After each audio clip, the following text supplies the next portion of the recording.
Tes. Ada 17 jenis mandi. Tes. Kata Allah Ta'ala, Tes. 1, 2. Tes.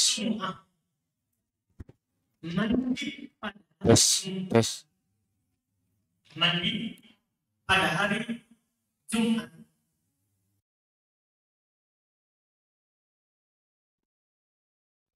Syafi'iyah dia hukumnya sunnah, dan ini memang adalah dari mayoritas ulama. Banyak ulama berpendapat mandi Jumat hukumnya adalah wajib.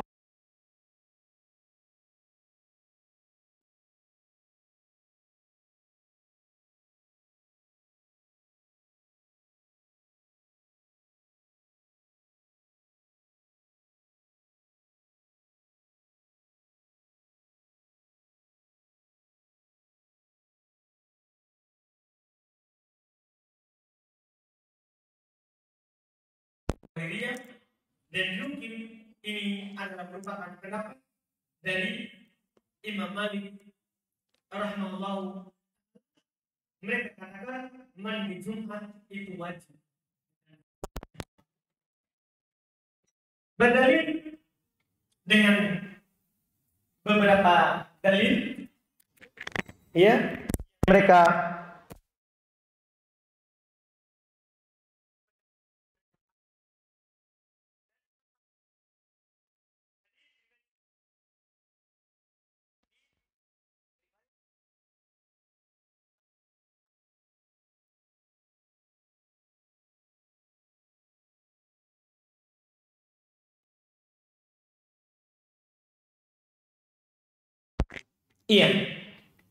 yang disebutkan di dalamnya, kata Nabi SAW, man ata al-jum'ata falyaktasim.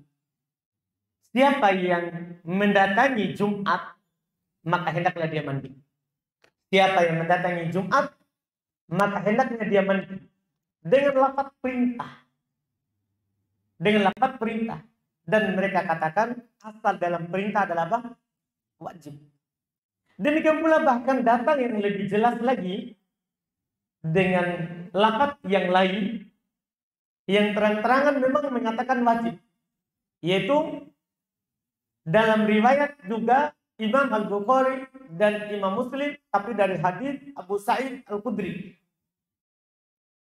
Kata Nabi SAW, guslul jum'ati wajibun ala kulli muhtalim. Langsung disebutkan lafaznya.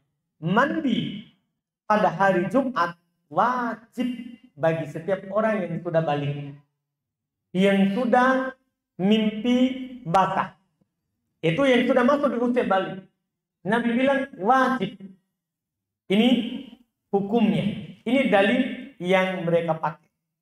Hanya saja mayoritas tidak sepakat dengan apa yang dipegang oleh orang-orang Zahiriyah ini. Kenapa mereka tidak sepakat? Karena telah ada lafaz yang memalingkannya. Karena telah ada lafaz yang memalingkannya dari wajib menjadi sunnah. Apa itu lafaznya?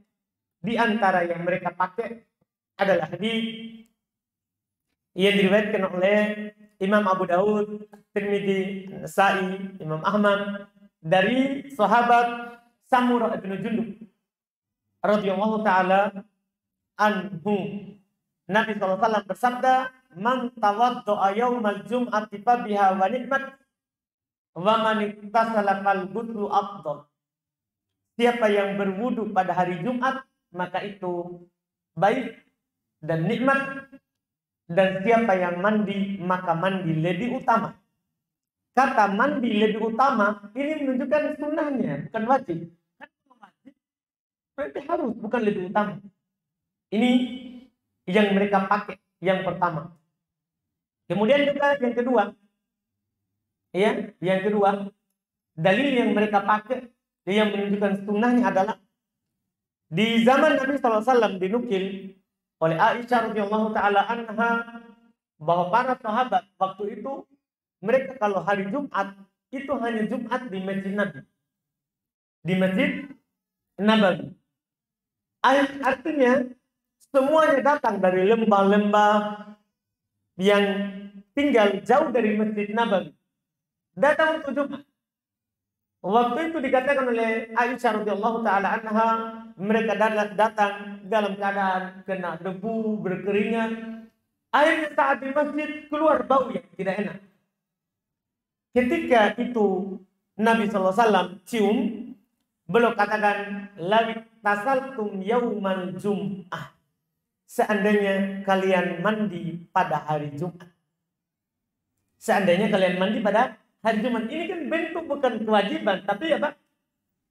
Dianjurkan. Wajib bisa wajib kalau memang orangnya punya bau badan. Seperti ini sebabnya. Karena Nabi kasih suruh begitu, karena ada keluar bau.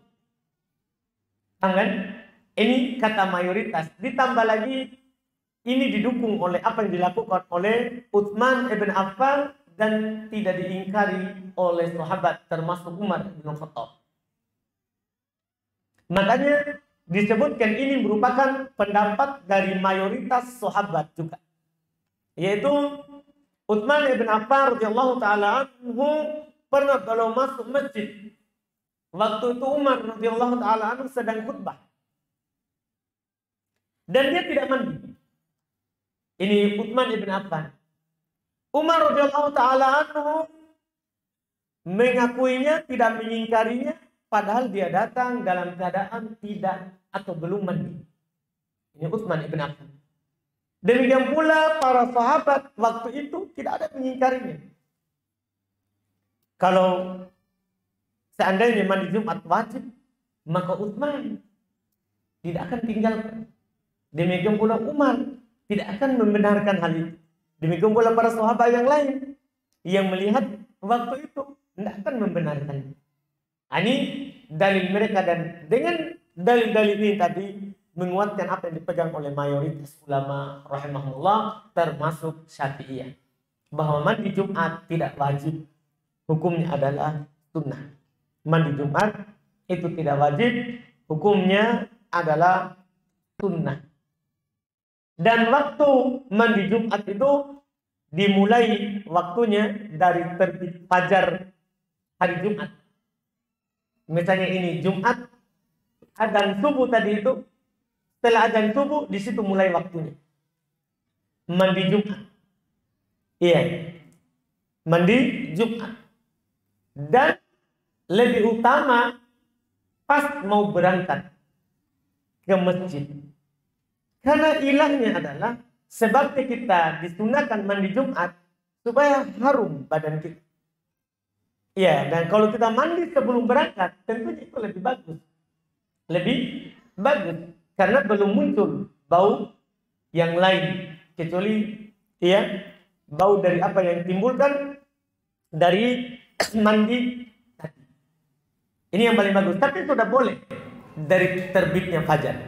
Misalnya kalau ada seorang junub dari keluarganya di malam Jumat, boleh diakhirkan mandinya sampai adzan, sekaligus niat mandi junub untuk mandi Jumat.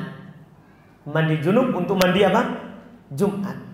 Boleh. Demikian pula kalau ada orang kerja, ya, satu kali keluar dari rumah pagi harinya, boleh langsung mandi pagi ini, niatkan untuk Jumat, nanti tinggal langsung Jumat. Boleh, itu kemudahannya. Itu kemudahannya. Karena waktunya dari terbit fajar Jumat sampai sebelum Jumatan. Sampai sebelum Jumatan. Ini jenis mandi yang sunnah yang pertama. Jenis mandi yang sunnah yang pertama. Yang kedua, kata beliau wal idain. Jenis mandi yang sunnah yang kedua adalah mandi di 2 hari Id. Mandi di 2 hari Id. Iya. Mandi di 2 hari Id. Ini sunnah, tidak ada hadis khusus dari Nabi seperti mandi Jumat. Cuman dikiaskan dengan mandi Jumat. Karena sama kan, Sebab mandi Jumat adalah kita dianjurkan untuk mandi karena terjadi perkumpulan manusia, ya kan? Supaya tidak mengganggu yang lain. Kalau ada bau badan, sama Id juga bahkan kumpulannya lebih banyak daripada apa? Jumat. Karena Jumat itu wajib bagi laki-laki, perempuan tidak wajib menghadiri Jumat. Tapi kalau dia hadir, sah sholat Jumatnya, itu perempuan. Beda pula Id lebih banyak. Nabi SAW menganjurkan bahkan gadis yang sedang dalam pingitan itu dianjurkan untuk keluar. Itu dianjurkan untuk keluar. Bahkan pernah di masa Nabi SAW para sahabat mengatakan dia tidak punya jilbab. Kata Nabi, saudarinya pakaikan jilbab. Artinya pinjamkan supaya bisa apa? Keluar. Nah, ini perkumpulan ini lebih banyak lagi. Maka tentunya lebih dianjurkan untuk mandi. Ya, secara hadis tidak ada. Dan walaupun hadisnya tidak ada, dalil pertama kias dengan Jumat, dalil kedua Ibnu Umar radhiyallahu taala anhu telah sah dari beliau sebelum Id belum mandi. Dua Id, di Idul Adha ataupun Idul Fitri. Ini ya, mandi sunnah yang kedua. Yang ketiga, wal istisqa. Termasuk mandi yang disunahkan adalah mandi ketika mau keluar sholat minta hujan. Tidak ada juga dalil yang sah dari Nabi SAW, tapi dikiaskan juga dengan sholat Jumat. Kan sholat Jumat berkumpul. Demikian pula sholat istisqa. Kan sunnahnya berkumpul di lapangan. Sholat minta hujan, sunnahnya berkumpul di lapangan. Maka di situ juga disunahkan untuk mandi. Dan telah sah juga dari Ibnu Umar.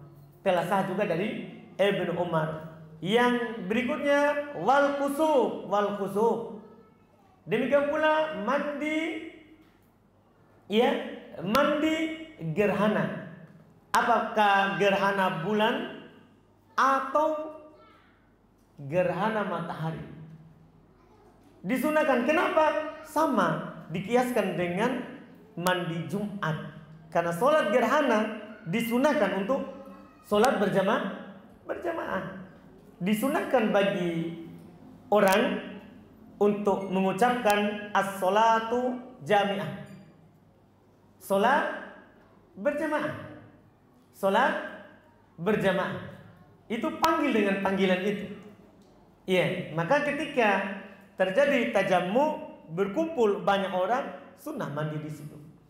Sama dengan dikiaskan dengan hari Jumat. Sama, wal ghuslu min ghuslil mayyit. Demikian pula kata beliau, mandi dari memandikan mayat. Termasuk mandi yang sunnah adalah mandi setelah memandikan mayat. Artinya siapa yang memandikan mayat, sunnah baginya untuk mandi. Siapa yang memandikan mayat, sunnah baginya untuk mandi. Sunnah baginya untuk mandi. Mereka berdalil dengan hadis ya dari Nabi kita Muhammad sallallahu alaihi wasallam ya, dalam riwayat Imam Abu Daud, Tirmidzi, demikian pula Imam Ahmad serta Ibnu Majah dari ya Abu Hurairah radhiyallahu taala anhu, yang mana ya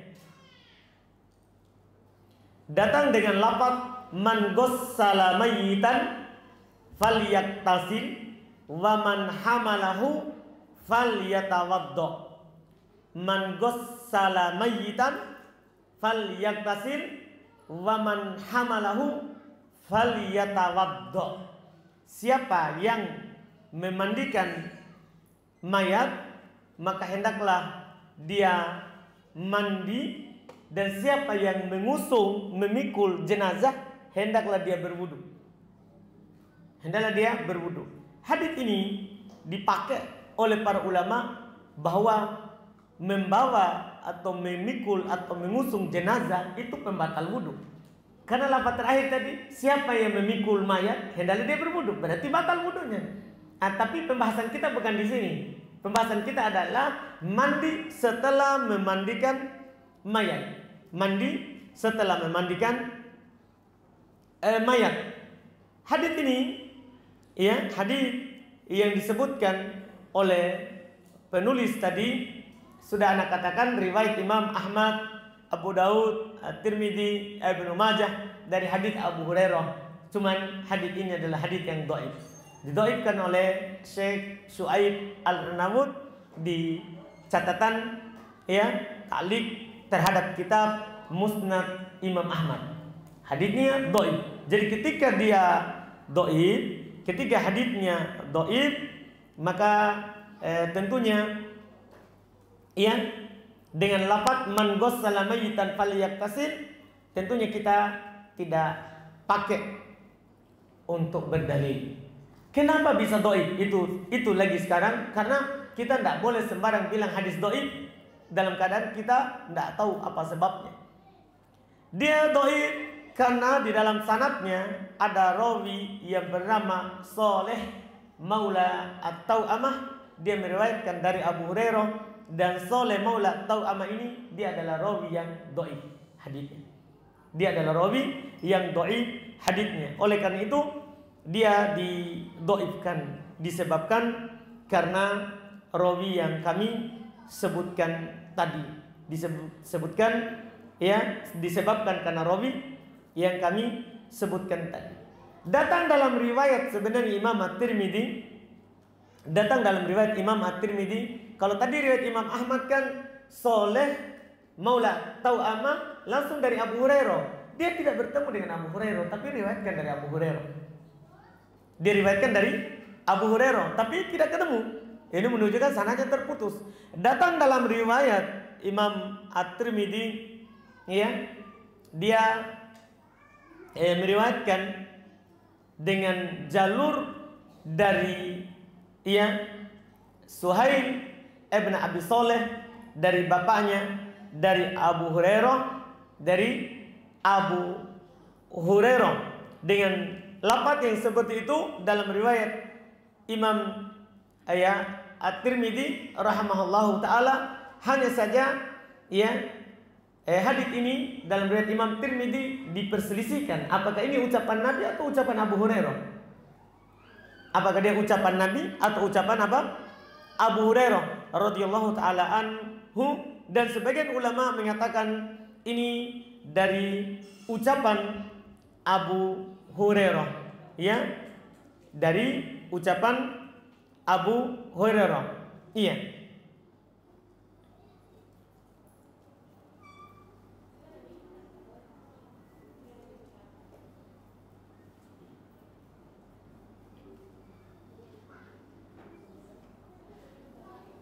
Ini terkait dengan hadisnya.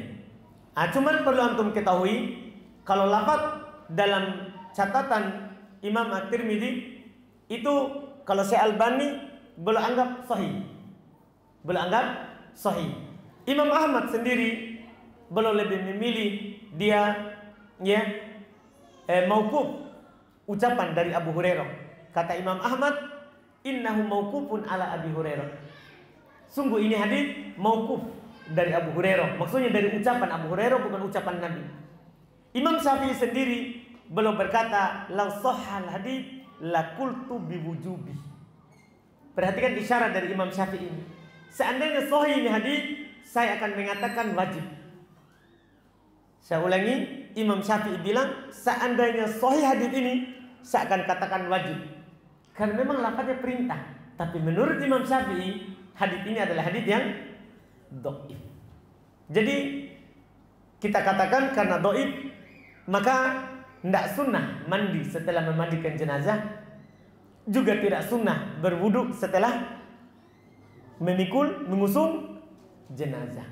Itu kesimpulannya. Jadi ini gugur karena hadisnya tidak sahih. Hadisnya tidak sahih.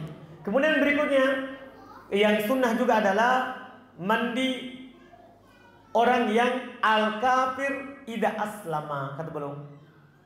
orang kafir ketika dia masuk Islam.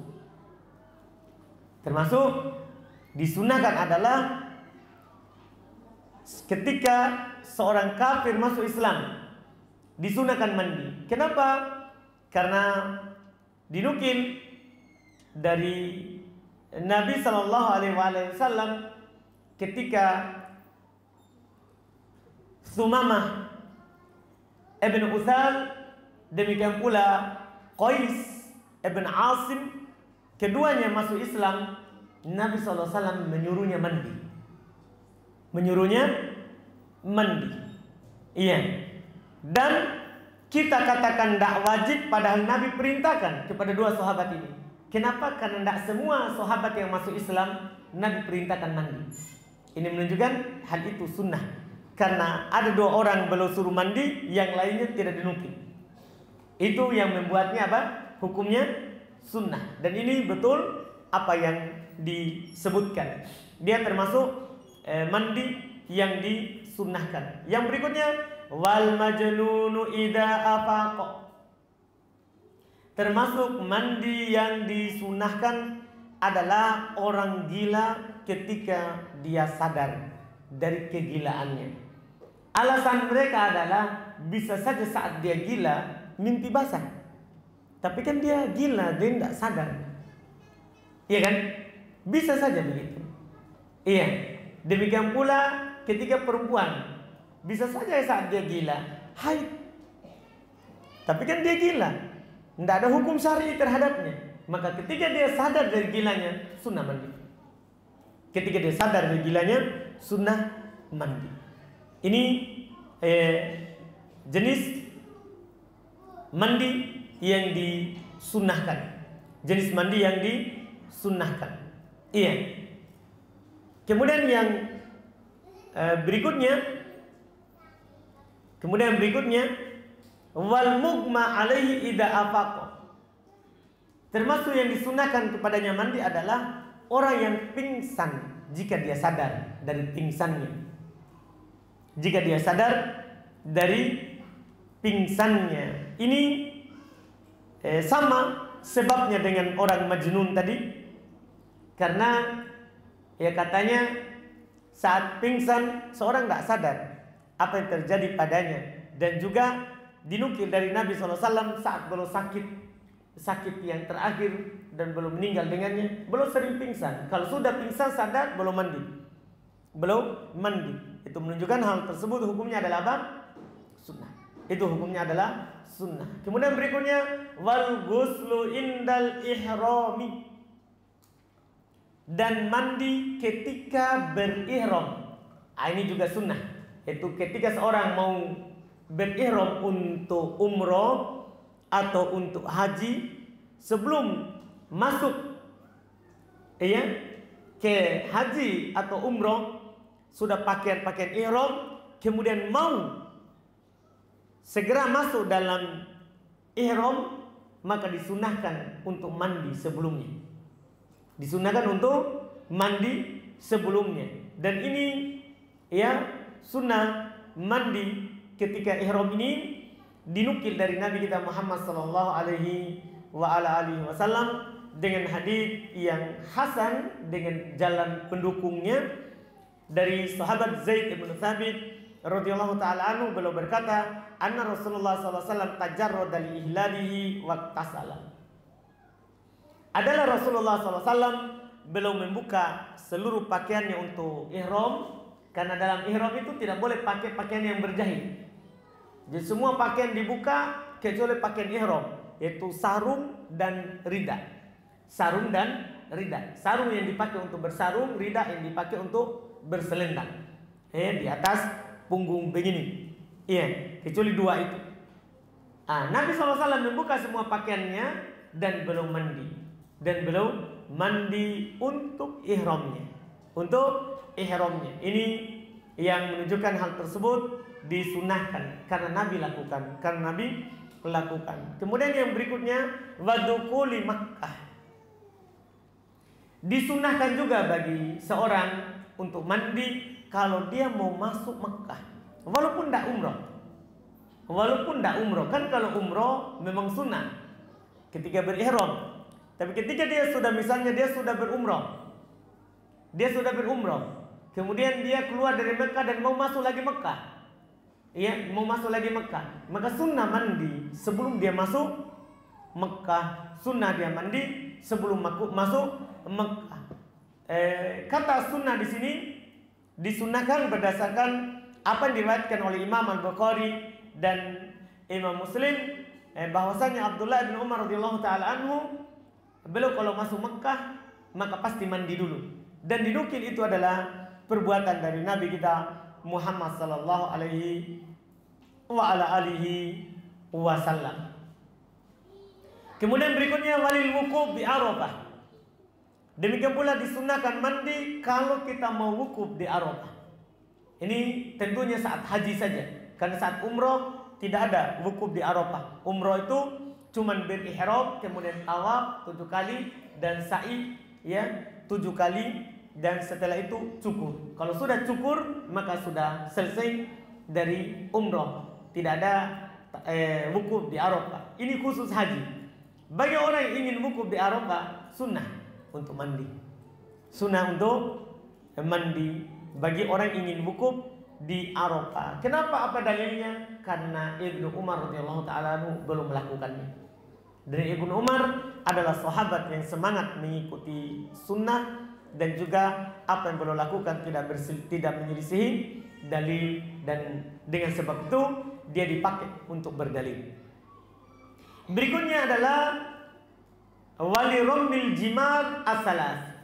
Termasuk yang disunahkan juga untuk mandi adalah ketika melempar jumrah. Lempar jumrah itu ada 3 kali. Jumrah yang pertama, kedua, kemudian terakhir. Untuk pergi melempar jumrah ini disunahkan bagi orang untuk mandi sebelumnya. Yang terakhir walid tawaf, dan untuk tawaf. Sebelum seorang tawaf disunahkan untuk mandi. Misalnya sekarang ini orang umroh biasanya dari Madinah mampir di Dzulhulaifah, di situ mandi, buka pakaian dan ganti dengan pakaian ihram. Setelah itu naik bus untuk ke Mekah. Ke Mekah. Kita perjalanan tidak terlalu panjang, bisnya juga kan ber-AC, tidak berkeringat. Biasanya itu orang belum masuk hotel langsung tawaf dulu, nanti masuk hotel setelah itu. Ada juga yang hotel dulu baru nanti pergi tawaf. Kalau hotel dulu baru pergi tawaf berarti sunnah mandi dulu. Tapi ingat, mandi di sini tidak boleh lagi pakai parfum. Yang boleh tadi itu saat mandi di Dzulhulaifah, yang sebelum masuk ke ihram, boleh di situ pakai parfum. Adapun mandi yang sudah pakai ihram, tidak boleh lagi pakai parfum yang wangi-wangian, cuman mandi saja disunahkan. Setelah itu hotel, pergi masuk Masjid Haram, tawaf 7 kali putaran. Kemudian dari tawaf sholat di belakang makam Ibrahim. Setelah itu menuju Sofa, dari Sofa start ke Marwah, dari Marwah ke Sofa, pergi dan pulangnya itu dihitung 2. Perginya itu 1, pulangnya hitung 2 sudah. Karena dia 7 kali. Beda kalau ini kan seperti melingkar, tapi kesananya 1, kesini lagi sudah terhitung 2. Beda kalau tawaf. Kalau tawaf 1 kali lingkaran hitung 1. 1 kali lingkaran hitung 1. Sebelum ini pergi tawaf disunahkan mandi. Kalau ada orang tidak mandi, dia cukupkan dengan mandinya saat ihram di Dzulhulaifah, maka tidak mengapa. Ini tempat-tempat yang disunahkan untuk mandi. Ini alhamdulillah, dan cara mandinya adalah sama dengan mandi junub. Boleh juga dengan mandi yang biasa tapi dengan niat untuk masuk ihram, untuk pergi Jumat. Khusus mandi Jumat memang ada lafaz dari Nabi SAW, man iktasala yaumal jum'ati guslal janabah. Siapa yang mandi di hari Jumat seperti mandi junub. Hati-hati, saya pernah dapat faedah dari syarah Umdatul Ahkam muridnya Syekh Ibnu Utsaimin. Ada kesalahan paham di sana yang menyebar. Katanya siapa yang mandi junub di hari Jumat, sehingga dengan dalil itu kalau hari Jumat mereka junub. Ya kalau yang punya istri enak, yang tidak punya istri gimana? Apakah harus pokoknya harus mimpi malam ini? Kan tidak bisa, kan susah. Makanya saya Masya Allah pada saat dengar faedah itu berharga sekali. Ternyata bukan begitu pemahamannya. Lafaz hadisnya memang beda. Pemahamannya adalah man iktasala yaumal jum'ati guslal janabah. Itu ada lafaz seperti itu. Ada juga lafaz man iktasala yaumal jum'ati wa ghassala. Siapa yang mandi di hari Jumat dan memandikan. Begitu dia terjemahkan. Padahal wazan fa'ala itu banyak maknanya. Cuman dia arahkan ke situ. Itu namanya salah katanya. Sahih dalilnya tapi salah dalam mengartikan ghassala. Dia pahami ghassala itu siapa yang mandi dan memandikan. Artinya dia mandi terus menjadi sebab orang lain mandi. Istrinya. Ternyata ada riwayat lain yang menerangkannya. Siapa yang mandi seperti mandi Jumat. Yaitu makna ghassala tadi adalah dia mencuci kepalanya dulu. Seperti tadi mandi Aisyah, hadis Aisyah. Wudu sempurna, kemudian ambil air, basahi kepala sampai sudah basah kepala baru siram. Ini namanya ghassala. Siapa yang mandi dan mencuci kepalanya. Siapa yang mandi seperti mandi junub. Itu maknanya. Tidak harus junub. Mandi Jumat itu mandi seperti mandi junub. Itu makna daripada hadis yang perlu dipahami. Mandi yang lain dikiaskan dengan mandi Jumat. Walaupun tidak junub, disunahkan mandinya seperti junub. Yaitu dengan 3 cara mandi yang kita telah terangkan. Boleh pakai hadis Aisyah, Maimunah, atau Ummu Salamah. Tentunya semuanya dengan niat. Tentunya semuanya harus ada niatnya. Karena tidak akan ada amalan tanpa ada niat.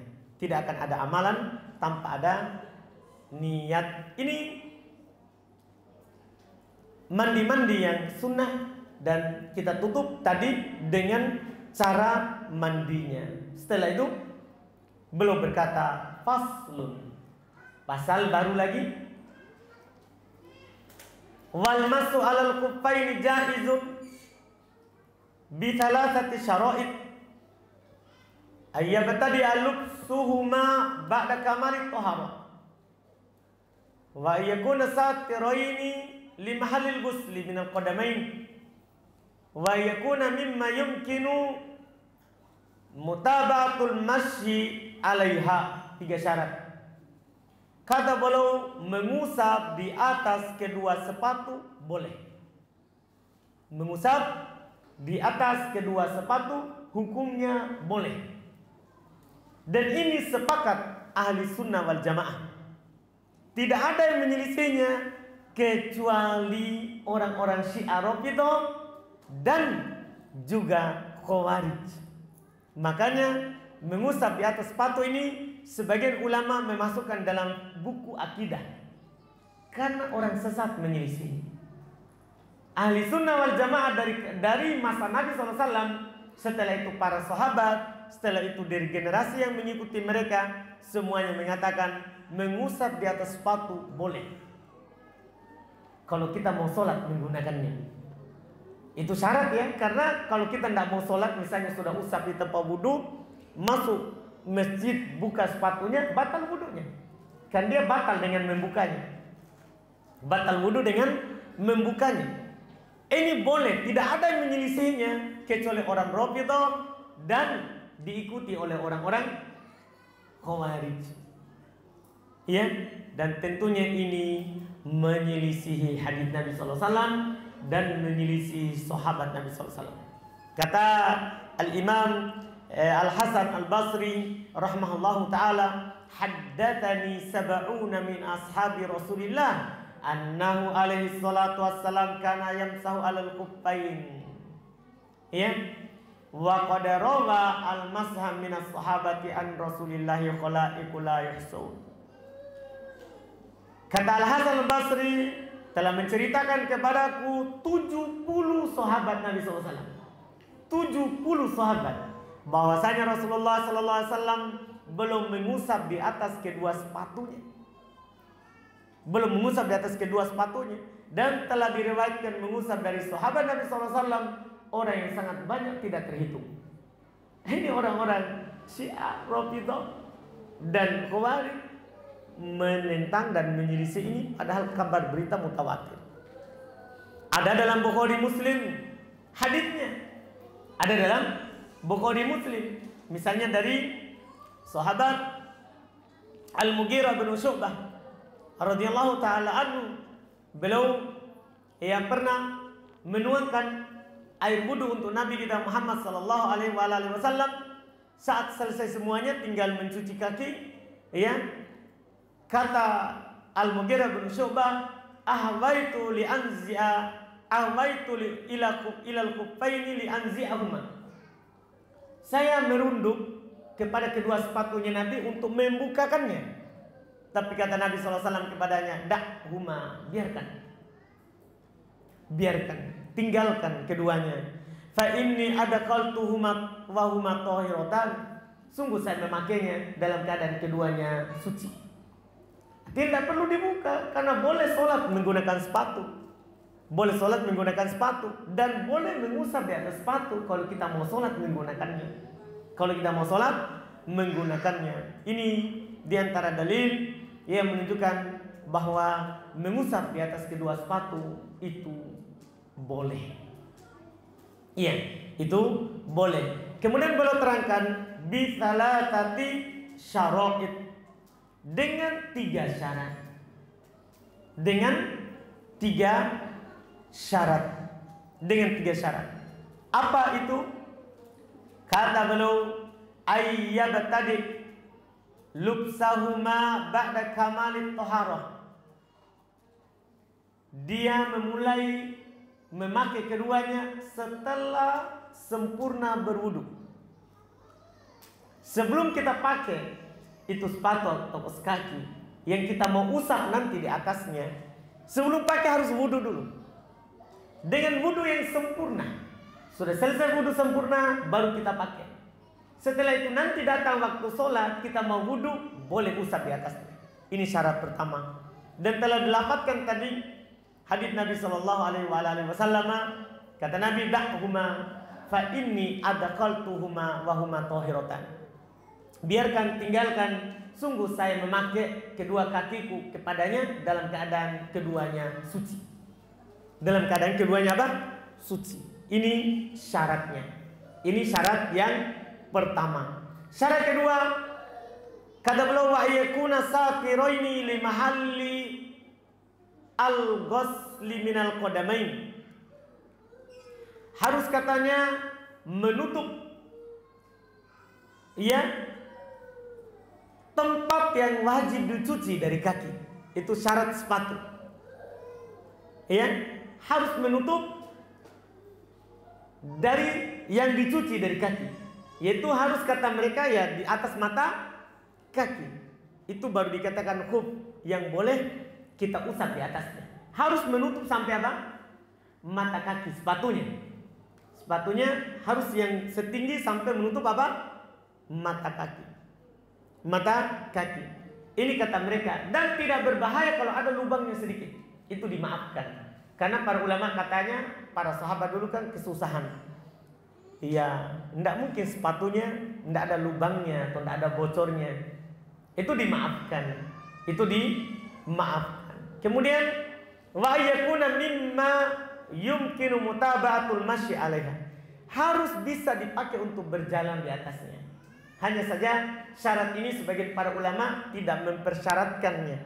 Karena ada dinukil dari hadis Nabi SAW, bahwasanya belum membolehkan untuk mengusap di atas at-tasakhin, kos kaki. Kos kaki kan dimaklumi tidak bisa dipakai untuk berjalan terus menerus di atasnya, iya kan? Maka ini syarat yang ketiga ini tidak terlalu kuat. Dua syarat tadi itu sudah cukup. Karena boleh mengusap di atas kaos kaki. Misalnya kita mau pergi ke kantor pagi-pagi dan nanti duhur kita mau sholat pakai kaos kaki. Duhur nanti kita mau sholat pakai kaos kaki. Boleh kita wudhu sempurna dulu baru pakai kaos kaki. Saat wudhu nanti mau sholat duhur, kita hanya mencuci dan mengusap apa yang wajib, pas di kaki kita tinggal diusap. Kita tinggal usap. Ini hukumnya adalah boleh. Hukumnya adalah boleh sebagaimana yang kita sebutkan tadi. Sebagaimana yang kita sebutkan tadi. Kemudian berikutnya kata beliau rahimahullah, jelaskan kapan dan berapa lama kita boleh mengusap dari sepatu atau kaos kaki. Kata beliau rahimahullah, wa yamsahul muqimu la yauman wa lailatan wal musafiru thalathata ayyamin wa bilayalihinna. Masya Allah. Orang yang mukim, yang tidak sedang safar, tidak safar, lagi mukim di kampungnya tinggal, di tempat atau di daerahnya, tidak sedang dalam keadaan safar, maka dia boleh mengusap sehari semalam, itu 1 kali 24 jam. Boleh. Misalnya di duhur ini, tadi sholat duhur dia usap, maka boleh sampai besok dia usap. Ini kemudahan. Misalnya kalau ada orang sakit, boleh dia pakai kaos kaki, sebelumnya dia wudhu sempurna dia pakai. Datang waktu sholat dia usap di atas. Dia usap di atasnya sehari semalam kalau kita lagi mukim. Kalau lagi musafir, kata beliau wal musafir salasata ayyamin bilayalihinna, 3 hari dan malamnya, yaitu 3 hari 3 malam, yaitu 3 kali 24 jam. Ini musafir. Boleh saat dia bersafar usap di atas kaos kaki atau sepatunya 3 hari 3 malam, kecuali junub. Karena ada yang tadi kita sudah kecualikan. Kalau junub harus kita buka sepatu atau kaos kaki kita, wajib karena mandi. Karena mandi. Ini tentunya dibolehkan seperti ini tadi berdasarkan hadis dari Nabi kita Muhammad sallallahu alaihi wasallam. Ya, datang di dalam riwayat Ibnu Khuzaimah, demikian pula Ibnu Hibban, ya rahimahumallahu taala dalam sahih keduanya, dan Imam Syafi'i berkata isnaduhu sahihun. Imam Syafi'i berkata sanadnya sahih, demikian pula Imam Al-Bukhari beliau katakan haditsun hasan, hadits yang bagus. Hadits yang bagus. Kata beliau dari Abu Bakrah radhiyallahu taala anhu, anna Rasulullah sallallahu alaihi wasallam arqasa lil musafir thalathata ayyamin wa layalihinna wa lil muqim yawman wa lailatan idza tatahhara wa labisa fayhi ayyamsaha alaihima. Yaitu Rasulullah SAW membolehkan untuk musafir, meringankan, tidak wajib usap, tapi diringankan untuk musafir mengusap di atas sepatunya 3 hari 3 malam, dan mungkin sehari semalam kalau dia sudah bersuci dan dia pakai mengusap di atas keduanya. Dia pakai dan mengusap di atas keduanya. Demikian pula telah datang hadis Sofwan ibn Assal radhiyallahu taala anhu, beliau berkata, karena Rasulullah sallallahu alaihi wasallam ya'muruna idza kunna safaron alla nanzi'a kifafana salatata ayyamin wa layalihinna illa min janabah. Ya. Kata beliau, adalah Nabi sallallahu alaihi wasallam memerintahkan kami apabila kami safar untuk tidak membuka sepatu-sepatu kami 3 hari 3 malam kecuali dari junub. Kecuali dari junub. Ya, ini yang dikatakan oleh sahabat Sofwan ibn Assal radhiyallahu taala anhu, Terus kapan mulai hitungannya? Ini kan 3 hari 3 malam bagi musafir, sehari semalam bagi mukim. Mulai hitungannya itu 1 kali 24 jam berapa? Kapan? Itu yang ya kita katakan tadi 3 kali 24 jam, kapan mulainya? Kapan mulainya? Kata beliau, wabtida'ul muddah min haitsu yuhditsu ba'da lubsil khuffain. Mulai waktunya adalah ketika dia berhadas setelah memakai kedua sepatu. Mulainya. Ini pendapat walaupun ada di sana ulama berpendapat lain. Cuma kita jelaskan dulu pendapat yang ini. Mulainya adalah ketika berhadas setelah pakai. Jadi bukan saat pakainya. Jadi misalnya anggaplah ada seorang pakai kaos kaki atau sepatunya, dia mau sholat dengan sepatunya nanti atau kaos kakinya. Dia pakai jam 7 pagi. Tapi dia tidak berhadas kecuali jam 10 pagi atau jam 11 siang, mau siang. Maka kapan mulai hitungannya? Jam 7 atau jam 11? Berdasarkan ini yang dikatakan dalam riwayat Syafi'iyah, jam 11. Karena mulai dari berhadas. Mulai dari berhadas. Ada pendapat lain yang mengatakan mulai dari dia mengusap. Ada pendapat lain yang mengatakan hitungannya bukan mulai hadas, bukan juga mulai saat pakainya, tapi mulainya mengusap. Misalnya dia sudah pakai di pagi hari, mengusap saat jam 12 ketika mau sholat duhur, disitulah mulainya. Maka berlaku dari jam 12 sampai besok jam 12. Sampai besok jam 12. Ketika itu sudah habis waktunya, maka dia buka, wajib cuci, kemudian dia pakai lagi, hitung lagi berikutnya, tidak apa-apa. Itu tidak mengapa, itu dimaafkan. Itu dimaafkan dan dibolehkan. Dan itu keringanan, bukan kewajiban. Ini adalah apa? Keringanan, bukan kewajiban. Bukan kewajiban. Ini yang dikatakan. Terus setelah itu belum sebutkan masalah berikutnya. Ada kasus, kan tadi sehari semalam untuk orang yang mukim, 3 hari 3 malam untuk orang yang musafir. Bagaimana kalau ada kasus ada orang lagi safar usap kemudian mukim? Atau sebaliknya ada orang usap lagi mukim setelah itu dia safar. Hitungannya apa? Safar atau mukim? Itu namanya kasus. Itu namanya kasus dalam masalah ini. Kata beliau, fa'in masaha fis safar.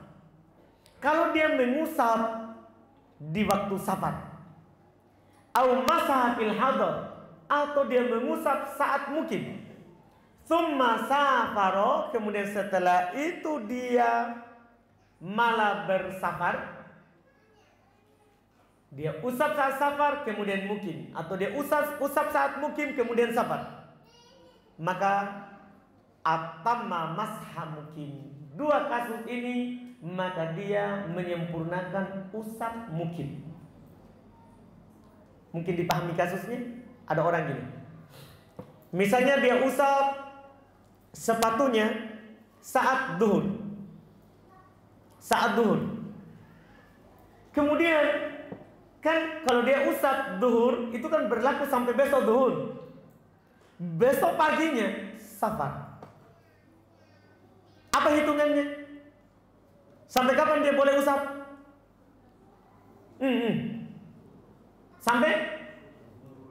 Sampai duhur. Dia tidak boleh jumlah langsung bilang, oh berarti masih menanti 3 hari 3 malam. Tidak, karena dia mulainya saat mukim. Mungkin bisa dipahami? Itu perhatikan, ini namanya rincian dalam fikih. Harus kita tahu supaya tidak salah. Kan kadang ada kasus seperti ini. Sekarang terbalik, sebaliknya. Ada orang safar. Dari dia pergi dari Parepare ke Makassar. Pakai kaos kaki, pakai sepatu, dia sholat dengannya. Iya. Pada hari, kan kalau musafir berapa hari berapa malam? 3 hari 3 malam. Dia safar hari ini ke Makassar. Iya. Safar, pakai sepatu, kaos kaki, dia sholat pakai kaos kaki, sholat di baru dia usap. Kan mulainya tadi saat dia usap dan kan dia hadas.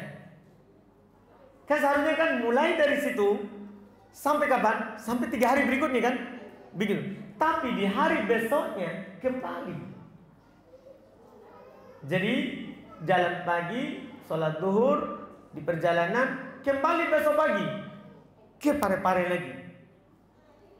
Ini kan baru 1 hari 1 malam. Dia harus apa di sini? Sudah kembali ke Parepare. Hitungnya apa? Apakah dia sempurnakan 3 hari 3 malam yang tadi? Berarti masih 2 hari 2 malam kan? Atau dia hitung sehari semalam? Sehari semalam, karena sudah hilang safarnya. Sudah kembali ke mana? Ke tempat mukim. Ini dia. Beda kalau dia safar tidak kembali sampai 3 hari 3 malam. Adapun kembali sebelum 3 hari 3 malam batal karena sudah mukim. Karena langsung sudah apa? Sudah mukim. Terhitungnya sehari semalam. Mungkin bisa dipahami? Ini namanya kasus rincian. Setelah kita ketahui, oh kalau musafir 3 hari 3 malam, kalau mukim sehari semalam.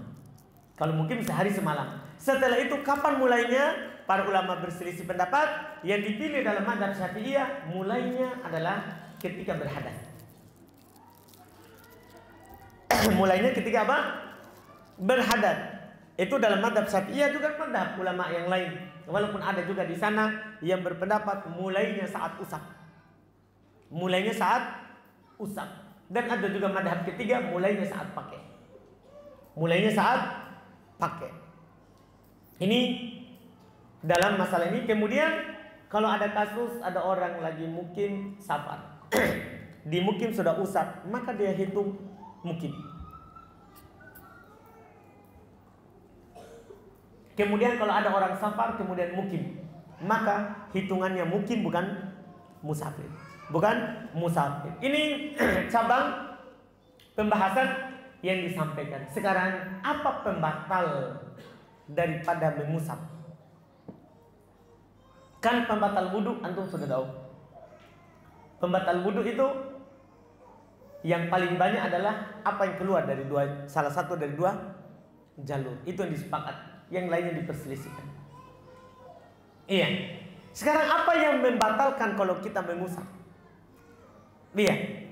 Kata beliau rahimahullah wa yabtulul mashu bi thalathati asya. Akan batal ini mengusap dengan 3 perkara. Pertama, bi khal'ihima, dengan membukanya. Tadinya kan kita kalau musafir boleh 3 hari 3 malam. Kalau mungkin berapa? Sehari semalam. Tapi ternyata di malam hari kita buka waktu mau tidur.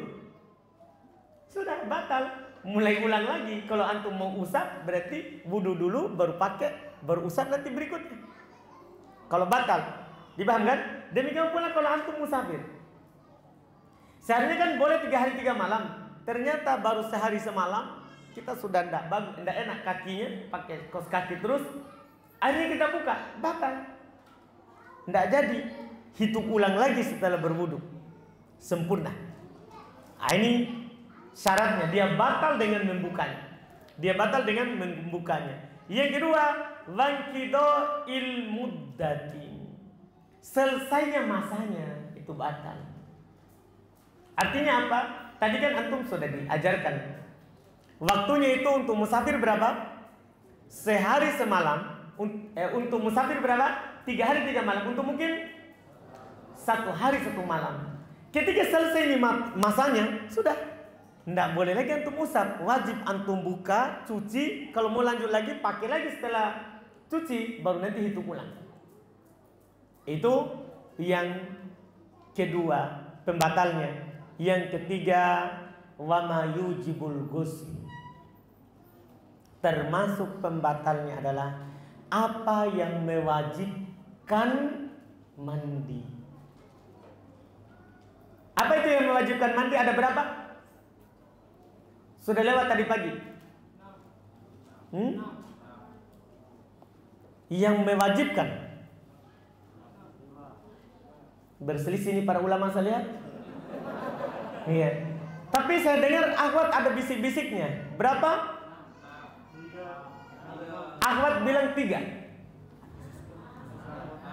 Hah? Khusus akhwat 3, khusus ikhwan akhwat ada? Khusus ikhwan akhwat berapa tadi? 3. Ikhwan akhwat 3. Jadi semuanya 6. Jadi betul yang bilang 3 yang berserikat antara ikhwan dan akhwat. Paham kan? Betul juga yang bilang 6 ikhwan akhwat sama akhwat. Antum paham ini? Jadi semuanya jadi berapa? 6. Kalau ada ini semua ini, maka batal usapnya. Ada misalnya perempuan akhwat. Iya. Dia sudah usap di atas sepatu atau kaos kakinya. Ternyata haid, sudah batal. Iya, ada akhwat dia usap di atas sepatunya. Ternyata suaminya menginginkannya. Iya, akhirnya dia layani, batal, nggak boleh lagi dia usap setelahnya. Ya, demikian pula yang lainnya dari hal-hal yang disebutkan dari yang mewajibkan mandi. Adapun yang mewajibkan wudu, nggak batal. Kita paham ini? Ada orang mengusap di atas sepatu atau kaos kaki, kencing. Apakah harus dia buka? Paham pertanyaannya? Apakah harus dia buka? Kalau mau kencing, apakah harus dia buka sepatu atau kaos kakinya? Tidak harus, karena boleh mengusap setelahnya. Mungkin bisa dipahami? Bisa? Itu harus dipahami. Jadi yang membuat kaos kaki kita itu kita buka atau sepatu itu kita buka, pertama, kalau kita sudah membukanya, tidak boleh lagi mengusap setelahnya, harus mulai lagi dari nol. Yang kedua, kalau sudah selesai masanya, sehari semalam, mungkin 3 hari 3 malam musafir. Yang ketiga, kalau kita ditimpa oleh hal-hal yang mewajibkan mandi. Yang mewajibkan mandi, bukan yang mewajibkan wudu. Ada orang buang air kecil, tidak wajib dia buka, boleh usap, ya kan? Dia buang air besar, sama, tidak apa-apa, tetap dia pakai sepatu atau kaos kakinya dan setelahnya dia boleh usap. Ya, dia, ya, tidurnya lelap. Apakah harus dia buka sepatunya atau kaos kakinya? Tidak wajib, boleh dia tidur pakai sepatu, setelahnya dia usap. Kapan dia buka saat tidur? Batal. Ini yang perlu dipahami dalam mengusap sepatu. Selesai. Ini pembahasannya. Nanti ada pernah kasus dia tanya sama anak, kalau 3 hari 3 malam sudah busuk itu sepatunya, kaos kakinya, itu kan urusan masing-masing. Iya kan, urusannya masing-masing. Yang jelas ini kan hukum syar'i. Selama tidak najis kan kita sholat menggunakannya boleh. Boleh kita sholat menggunakannya. Kecuali kalau kena najis, ya kita buka bukan karena tidak boleh mengusap, tapi karena najis. Harus kita buka. Tidak boleh kita pakai sholat kalau itu najis. Ini terkait dengan masalah mengusap di atas sepatu. Setelah itu belum sebutkan, mungkin masih bisa ya, masih lama asar 10 menit. Boleh tidak bisa kan? Tidak cukup ya. Saya kira bisa saya ambil sampai selesai tayamum. Kayaknya tidak bisa ya. Tidak bisa. Setelah asar saja insya Allah ya. Jadi selesai semuanya, sisa tayamum. Kan sudah wudu, sudah mandi junub, kemudian sudah tadi yang boleh diusap. Setelah itu kita masuk di pembahasan tayamum, pengganti dari wudu dan pengganti dari mandi wajib. Insya Allah kita ambil setelah sholat asar langsung insya Allah ya, pembahasan tentang tayamum insya Allah. Kalau ada pertanyaan, misalnya dua, silakan.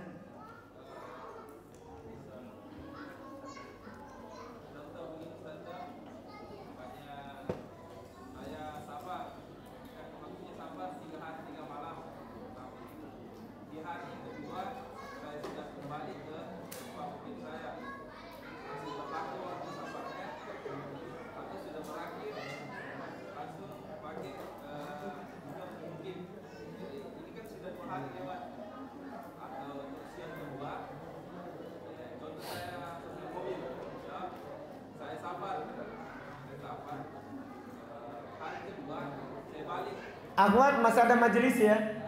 Ini kita lagi tanya jawab. Hari kedua saya balik ke tempat saya duduk, tapi saya tidak menetap karena masih ada penerbangan sekitar 4 jam kemudian saya kembali lagi Sabah. Bagaimana itu begitu bisa sudah berakhir karena dia tidak menetap di tempat duduknya kembali atau diulang lagi kembali. Iya. Nah, sebenarnya ada kesimpulan bagus tadi dari penulis, langsung dihitung mungkin. Kalau kita sudah sebentar Pak, atau kita mau jawab? Iya, tunggu Pak, sabar. Sama teman tak bisa sampai puas. Cuman saya ini sampai asar. Iya, kita pahami Pak. Nanti kita duduklah di warkop, di mana sampai tak puas. Iya, baik. Tadi kasus teman kita. Jadi ada beliau katakan, beliau sudah safar kan 3 hari, tapi kalau hari ketiga ya, hari kedua kembali. Maka pikiran kita kan berarti kalau langsung hitung mungkin berarti sisa sehari semalam lagi, ya sama 3 hari, iya sama nggak apa-apa. Langsung hitung mungkin, tapi mulainya dari jam kemarin Pak yang kita usap, bukan mulai saat kita mungkin. Mulainya saat kita usap kemarin sampai jam berapa? Begitu maksud? Iya, berarti kan sisa 24 jam satu kali. Iya kan? Sekarang tinggal kurangi. Ini sekarang kita sudah 2 kali 24 jam, berapa jam begitu. Itu kita hitung. Sisanya itu sempurnakan. Kan belum bilang tadi atamma mukiman. Kita sempurnakan mungkin. Nah, kita hitung sisanya sisa berapa jam. Iya. Demikian pula kasus kita yang kedua tadi. Belum safar, bawa mobil penumpang, kembali lagi ke tempat mungkin, tapi setelahnya mau safar lagi, ya kan? Berarti kita hitung apa? Hitung mungkin, kan sudah kembali ke mungkin. Walaupun lanjut safar lagi, itu dihitung di mungkin. Jadi nanti bukan 3 hari 3 malam, tapi sisa sehari semalam. Itu kesimpulan yang paling bagus tadi itu dari penulis rahimahullah. Jadi kalau kita dari safar ke mungkin. Kalau kita dari mungkin ke safar, mungkin. Kita bisa pahami? Jadi kita usap sebelum safar. Walaupun kita safar, hitungannya tetap 1 kali 24 jam. Kalau kita dari safar, belum cukup 3 hari 3 malam, tapi kita sudah mungkin hitungannya. Karena sudah hilang ilah safarnya. Tahu kan? Seperti itu. Sudah kita lupa. Oh. Wih, Masya Allah, sudah ada di Pak Muhayyan. Alhamdulillah. Yang ini dulu Pak, yang lebih duluan. Ulang. Misalnya kita mandi, menjelang sholat zuhur atau menjelang sholat maghrib. Bukan mandi wajib, tapi hanya karena mandi segar. Dia mandi, tujuannya tidak berwudu lagi. Tujuannya bisa melakukan hal kecil. Dia mandi biasa, tapi niatnya mengangkat hadas. Apakah boleh? Boleh, karena innamal a'malu binniyat. Wa innamal likulli imri'in ma nawa. Hadits Bukhari Muslim dari Umar bin Khattab. Ada orang mandi biasa, tidak mandi junub, tapi dia niatkan untuk wudu. Sah atau tidak sah kalau dia niatkan? Kalau dia niatkan, kalau tidak ada niat tidak sah. Dipahami kan? Alhamdulillah. Silakan Pak Muhayyan.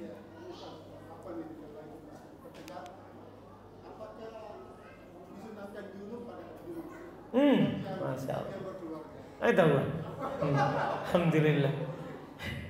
Ini ada pertanyaan dari Pak Muhayyan ini ya, Masya Allah.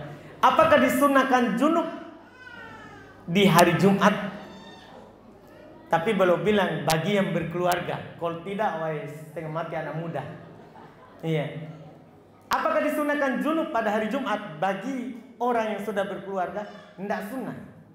Tidak ada dalil yang menganjurkan kita junub di hari Jumat. Kita dianjurkan junub kapan saja kita mau. Iya, kapan Pak Muhayyan butuh kepada istri, tidak harus tunggu hari Jumat. Iya. Tapi kalau kita mau langsung hari Jumat, sekalian deh mandi Ya sudah, tidak apa-apa, itu bagus. Iya, sekalian. Tapi jangan juga bilang Jumat berkah. Ya itu tidak ada dalilnya. Jumat berkah itu tidak ada dalilnya. Karena sebagian orang, wah malam Jumat ini Pak, kita Jumat berkah dulu. Tidak ada dalilnya. Tidak ada dalilnya. Tapi kalau kita mau sekalian mandi Jumat sekalian dengan mandi yang itu, boleh, alhamdulillah. Dijamak langsung, alhamdulillah. Tapi tidak ada dalil khusus. Baik, kayaknya akhwat ada pertanyaannya karena agak ribut sedikit. Silakan akhwat. Ini ada pertanyaan di sini kertas. Ana sebagai penjual, biasa ana video jualan ana dan ana deskripsikan barang tersebut. Jadi bagaimana suara ana, akhwat, jika terdengar? Iya, kita jual di iklan atau di akhwat? Kalau jual barangnya di iklan, jangan. Iya, jangan. Sebaiknya dihindari, apalagi kalau belum menikah. Ya, atau sudah pernah menikah tapi sudah janda. Jangan. Suara itu bahaya. Karena akan membuat tamak. Ada rasa ingin nanti bagi orang yang punya penyakit di hatinya. Kalau kita jual di iklan, kalau kita jual di akhwat, silakan. Boleh seorang, karena antara sesama perempuan itu aurat akhwat, sesama akhwat itu sama dengan aurat ikhwan sesama ikhwan. Saya ulangi, aurat akhwat sesama akhwat itu sama dengan aurat ikhwan sesama ikhwan. Kita bisa pahami itu ketentuannya. Aurat ikhwan sesama ikhwan ya dari pusar ke lutut sampai lutut. Aurat akhwat dengan akhwat juga seperti itu. Makanya dia kalau dia mau menyusui anaknya di akhwat, tidak ada masalah. Tapi jangan di hadapan ikhwan, karena itu bermasalah. Karena aurat di hadapan ikhwan, aurat di hadapan ikhwan. Jadi itu dibedakan. Itu dibedakan. Jadi ini lihat suaranya ini di mana, dia mau jual di mana. Dia mau jual di mana, wallahu alam. Habis? Silakan. Sepatu dengan pesta. Saya kasih slide yang kita usap itu yang mana? Sebenarnya kita usap pertamanya sepatu, tapi di masjid lain itu ada yang dia membolehkan sepatu ke dalam. Yang kita buka itu batal. Jadi kita usap yang kita mau pakai sholat. Iya. Jadi yang kita usap itu yang kita mau pakai sholat. Kalau yang kita tidak mau pakai sholat, tidak boleh, karena akan batal dengan kita buka. Dan kita buka. Itu wallah. Silakan salah satunya. Ada saudara? Tidak ada masalah? Tadi cuma diskusi biasa ya. Alhamdulillah. Rahasia ya. Baik. Alhamdulillah. Baik, kita cukupkan. InsyaAllah kita lanjut lagi setelah sholat asar, insyaallah ta'ala. Kita cukupkan. Subhanallah wa bihamdik, asyhadu an la ilaha illa anta astaghfiruka wa atubu ilaik. Assalamualaikum warahmatullahi wabarakatuh.